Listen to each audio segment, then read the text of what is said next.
Hi అండి, welcome to JS diaries. ఈ రోజు వీడియోలో స్పైసీగా చాలా టేస్టీగా వంకాయ పెరుగు మసాలా కర్రీని చేసి చూపిస్తాను. ముందుగా హాఫ్ కేజీ వంకాయలను తీసుకొని వీడియోలో చూపించిన విధంగా ఇలా కట్ చేసుకొని ఉప్పు నీటిలో వేసి పక్కన పెట్టుకోవాలి. తర్వాత స్టవ్ మీద కడాయి పెట్టుకొని 3 టేబుల్ స్పూన్ల ఆయిల్ వేసి ఆయిల్ వేడయ్యాక పావు స్పూన్ ఉప్పు, చిటికెడు పసుపు వేసి ఉప్పు నీటి నుంచి తీసిన వంకాయలను ఆయిల్లో వేసి 2 రెబ్బల కరివేపాకు, 3 పచ్చిమిరపకాయలను తిన్నగా చీలికల్లా చేసి వేసుకొని కలుపుకుంటూ వంకాయలు మెత్తబడేంత వరకు వేయించుకోవాలి. ఇలా లో మీడియం ఫ్లేమ్లో 3-4 నిమిషాల పాటు వేయించుకుంటే వంకాయలు మెత్తగా అయిపోతాయి.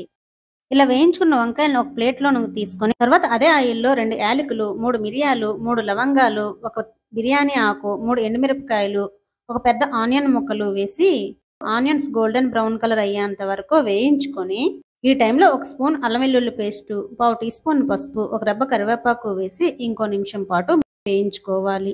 ఇలా వేగాక 2 టమాటోలని ప్యూరీ చేసి వేసుకొని టమాటో దగ్గరగా అయ్యేంత వరకు కలుపుకుంటూ వేయించుకోవాలి.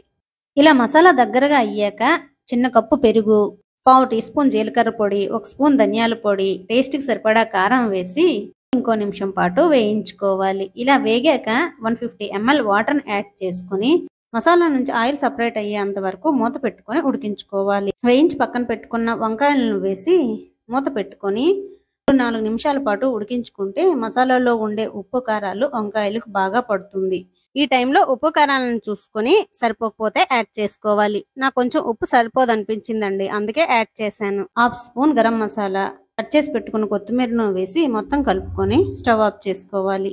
అంతేనండి, చాలా టేస్టీగా స్పైసీగా ఉండే వంకాయ పెరుగు మసాలా కర్రీ రెడీ.